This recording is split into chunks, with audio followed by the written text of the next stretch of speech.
જય શ્રી કૃષ્ણ, રાધે રાધે.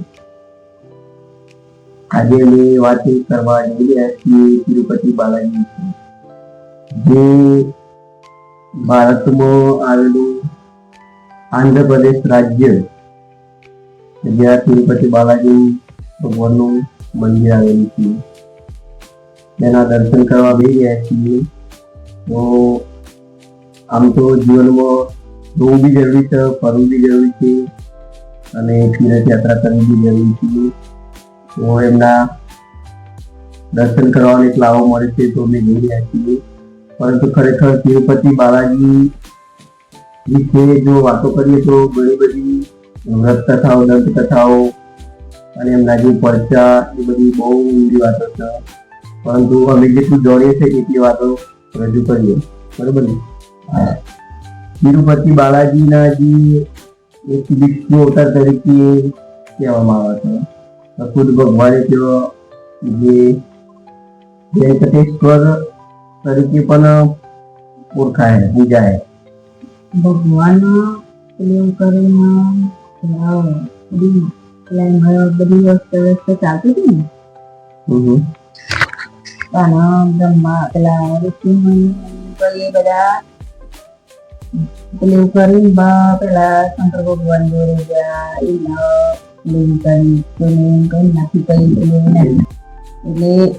વિષ્ણુ ભગવાન જોડે ગયા.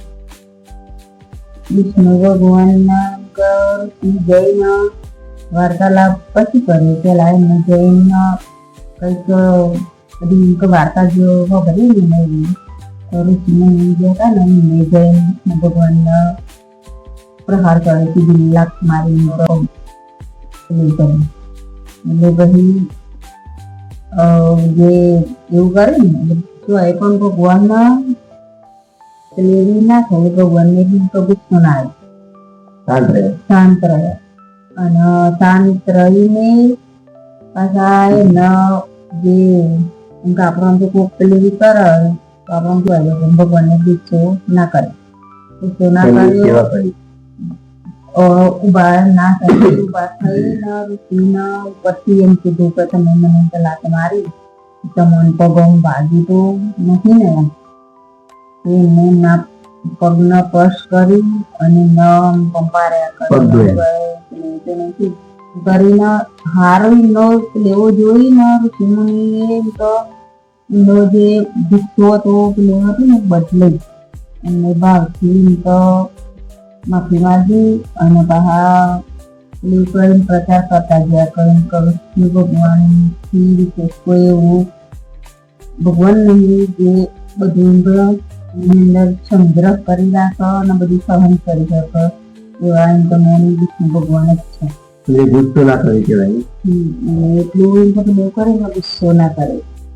અને એ તો ગુસ્સો ના કરે પણ પાછા પેલા જતા રહે ને કહાની જતા રહે હોય પછી અત્યારે કોકનો ઝઘડો થાય તો નહીં કે કોકના પતિ કઈને કોક કીધું હોય તો પોતાની બહેરી તો સહન ના થાય કે મારા આવું કીધું. એમાં લક્ષ્મી માતાને થોડી વાર રહીને નિયમ જોયું ને એટલે પછી ભગવાનને કીધું એમ કે મને આવી રીતના એમ મારીને પેલું કર્યું તો એ તમે શાંત રહ્યા, એમને કેમ કશું કીધા એમ કે તમે મારું આત્મસન્માન ઉપર એમ કહ્યું મેં લાત મારી તો આવી જગ્યા ઉપર કેમ હું ના રહું એમ કરીને લક્ષ્મીજી હતા ને તો ત્યાંથી પેલું કરીને ધરતી ઉપર પછી તો ગમે તો એમ તો પેલું કરીને પેલી કઈ નથી કીધી આવીને જ્ઞાનમાં બેસે. પછી થોડાક દિવસ જાય એટલે અત્યારે કેવું હોય લડે જરા થોડા પેલું થાય તો થોડાક દિવસ રે બહાર તો પેલી આવવા મને ભગવાન પછી ભગવાન હોદવા નીકળે, લક્ષ્મીજી હોદવા નીકળે પણ લક્ષ્મીજી એમને મળે નહીં એટલે પછી એ જગ્યાએ એવી શોધીને એ તપમાં બેસે. મનુષ્ય અવતાર લીધે તો ભગવાનને એટલે પછી તપમાં બેઠા એટલે મનુષ્ય અવતારમાં તો કષ્ટ પડે ને, ખાવા જોઈએ, પીવા જોઈએ, આરામ જોઈએ, બધું કષ્ટ પડવા જોઈએ. એટલે પછી એવું કષ્ટ શંકર ભગવાન બ્રહ્માજી જોઈ ના જોઈએ એટલે ભાઈ મેં શંકર ભગવાનની વાસરા બ્રહ્માજીએ ગાયને અવતાર લીધી. પવનદેવને એક ગાયના જે ગાયના ગોવાળનો અવતાર લીધો. એના ગાયના વાસરાને લઈને એક રાજાના લઈમાં લઈને ગયા. તો અગાડી ગાયને એમ કે થોડા પૈસા એમ તો વેચી મારી. પછી રાજાના તો બીજી બધી ગાયો હતી, એ બધી ગાયો કરવા છોડે એટલે જે પેલી ગાયનો વાસરું હતું ને જો પેલા વિષ્ણુ ભગવાન તપમાં બેઠા હતા ને ગાડી જઈ અને ગાય એમને દૂધ કરીને આપો ધારા કરો ને દૂધ પી જાઓ. પછી રોજે રોજ આવું થાય ને પછી ગાય ઘેરાય દૂધ આપે ને એટલે સોનવાણીને શંકા થઈ તો કેમ આવું ગાય દૂધ નહીં આપતી અને ઓછું દૂધ પેલું એવું થાય. એટલે પછી જે ચારવા જતો ને ગોવારે ને કીધું તો સતરાજ જેટલું આજે એમ તો ઇમ્પ્રુવ જન લાય ગાય આવું કરે. એ જે ગુવારો હતો ને એ સોનામાનો ગાયના ચરે ગયો. કારણ તો ગાય એક જગ્યાએ જો પેલા ગુફામાં વિષ્ણુ ભગવાન બેઠા ને વગારી ગાયનો ધારા કરતી જોઈ. એટલે પછી પેલા ગુસ્સો આવી ગયો. એ હતી ને જે કુવાડી આસન હતી ને એ કુવાડી ગાયનો ઠોકવા દે. ગાયને મારવા દે એવો ભગવાન તપમાં ઉભા થઈને એવા વચ્ચે પડ્યા તે પછી ન પસવાર કુવાડીનો ગાવ આવ્યો બળ્યા. અત્યારે હાલની અંદર તો મંદિરે બધી મૂર્તિ છે ને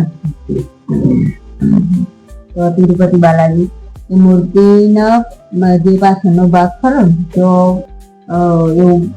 એવું દેખાય ગા જે મારે તો એ ગા તો દેખાય હતા હાલની અંદર. આપડે તો જવાનું બાકી એટલે ખબર નહીં પણ વાતો ને વિડીયો જોયેલા એટલે એવું એમ તો કહેવામાં આવે. પછી અત્યારે હાલની અંદર એમ તો અગાડી ભગવાન ભગવાન હોય ને એવી રીતના બધા પેલા એવા ચમત્કારો બધા દેખાય ભગવાનની અંદર થી. મૂર્તિ પથ્થરની હતી ભક્તિ એવું લાગે, ગરમ હોય એવું લાગે, ખબર એવું હોય ગરમ હોય. અને ઘણી વાર તો બધી જગ્યાએ વાગી લેપ કરે ને નંદન નો લેપ લગાવવામાં આવે. દર શુક્રવારે ભગવાનને નવડાવવામાં આવે. પેલા એના બધી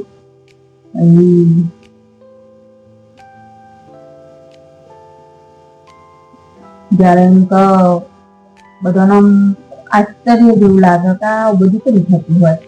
એટલે પછી પેલા વૈજ્ઞાનિકો હોય ને એ લોકો બધો જમા પર દવાખાના બધો મશીનથી બધું ચેક કરે. એવી રીતના તો ભગવાનની મૂર્તિને બધા પેલું કઈ ચેક કરે ભગવાનની સાથે પેલું હૃદય પક્ષી હોય ને એવું બધું પ્રૂફ એ લોકોને જાણવા મળતું હોય. વિજ્ઞાન દ્વારા તપાસ કરવામાં આવે તો શરીર તો મનુષ્યનું જે શરીર હોય એવું લાગે. મને બીજી બધી બહુ વાતો ને એનો બધી દીવો હતા ને કોણ તેલ પૂરા ને એ બી ખબર નહીં તો બી દીવો આજીવનથી તો સરસ આવે ખબર દીવાનું મહત્વ. અને પેલું બાલ ચોકન બાલ આલવાની એ મહત્વ ખબર. બાલ અર્પણ કરવાના કાં તો સોના ચાંદીનું દાન અર્પણ કરવાનું. શેના માટે એમ કે એની રીતે કહાની હોય ને. બીજી વાર્તા તો એવું જ છે કે ભાઈ કપિલાજી બીજી વાર્તા બી એવું જ છે કે ભગવાને એમ તો કુવાડીનો ઘા કપાળ ઉપર વાગી જાય એટલે બાલવા ફૂટી જાય. પછી એમનો માતા એમ કે ઘેર જાય એટલે બાલ હોય ને હવે ફોડીને એમને ચોટાડી ફોડી. એટલે એક વાર્તા મુજબ એવું પણ થયું. એવી વાર્તા બરોબર. અમુક જણો એ વાર્તા કે એના અમુક જણો તો પેલું ભગવાનના લગ્ન કરવાના હોય ને તાને એમ તો જે લક્ષ્મીજી તો ખોવાઈ જતો પણ એમને સપનામાં બીજી સ્ત્રી દેખાઈ એમના જોડે લગ્ન કરવાનો થયો. પેલા બધા જે દેવો હતા એ બધા એગ્રી થયા તો સારું તમે લગ્ન કરી લ્યો. પણ તાન ભગવાન જોડે કશું જ નહીં. ભગવાન કે મારા જોડે કશું જ નહીં તો હું કેવી રીતના એમ લગ્ન કરું.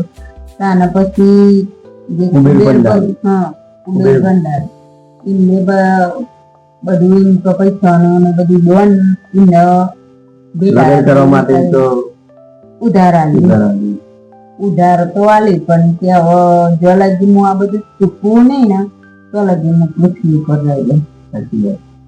ભગવાન તો એમ કે થોડી કમાવા જાય ને પેલું કરે ને ચૂકવા એટલે ભગવાન એવું કીધું કે મારા ભક્તો રૂમ મારું શું કરશે એમ. અને જો સુધી ભક્તો મારી ઉપર આસ્થા રાખીને દર્શનના હેતુથી આવ્યો સુધી હું અહીંયા રહ્યો છું. હા એટલે आता હાલમાં ભગવાનનું ઋણ પૂરું કરવા માટે બાલનો અને પેલી વાર્તા જે આ એમ કે વાલજીતું પેલું કર્યું ને એ તો હજ પેલી પણ આવું એમ કે બાલ સોનું ચાંદી અને અનાજ એ લગ્નનું દેવું કરવા માટે દોન આપે ને એ એમ કે ભગવાનના ઋણ ઉપર બધો પેલું કરીને આપો એમ. જો આપણે મંદિરમાં જઈએ તો બાલ કપાયા પછી નાવાની વ્યવસ્થા એ છે. નાવાનું ઘણું મહત્વ બતાવેલું છે. વગાડી નાવાનું બાલ આપવાના બીજું કઈ આપણે જો બાલ કદાચ ના આપવા હોય તો સોના ચોડી દોને અપાય એવું બધું મહત્વ હોય. પછી તો આગળ એક લાડવાનું પ્રસાદી મહત્વ ખબર હે?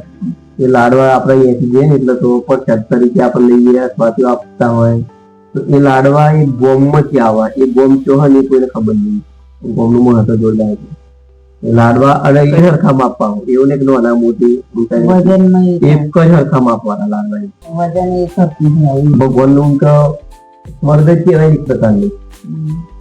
આટલા ચમત્કારો ત્યાં અત્યારે હાલમાં શરીરની અંદર જોવા મળે.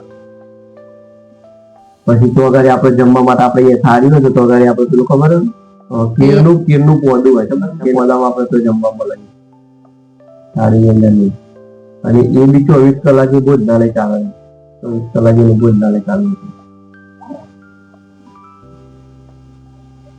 તો આપણે આ બધી જે આપણે પેલી કરી વાતો કરી તો તિરુપતિ બાલાજી ના ચમત્કાર છે એ બધું કઈ ખાલી જે વિડીયો જોયા હો એ બધી વાતો કરી. બાકી હવે અમે કાલે જઈ રહ્યા છે તિરુપતિ બાલાજી તો ત્યાં અમે જે જતા રનિંગ રેલવે જવાનું. રેલવે ની પણ મુસાફરી કેટલી 1600 કિલોમીટર થાય ખબર? અહીંયાથી આપણે 1600 કિલોમીટર એટલે 30 કલાકનું રનિંગ થાય. 30 કલાકની અંદર આપણે વિડીયો બનાવીશું. રસ્તામાં કયા કયા અનુભવ થયા, કયા કયા તાલુકા જિલ્લા આવે તો બધી ખબર ના હોય ને. અમે વિડીયો બનાવીશું, વિડીયોનું દર્શન કરાવીશું. તો અમારા વિડીયોમાં બને રહેજો. અને મારી ચેનલ જો સબસ્ક્રાઇબ ના કરી હોય તો કરી દીધું, લાઈક કરજો એટલે અમારા વિડીયો તમને જોવા મળે.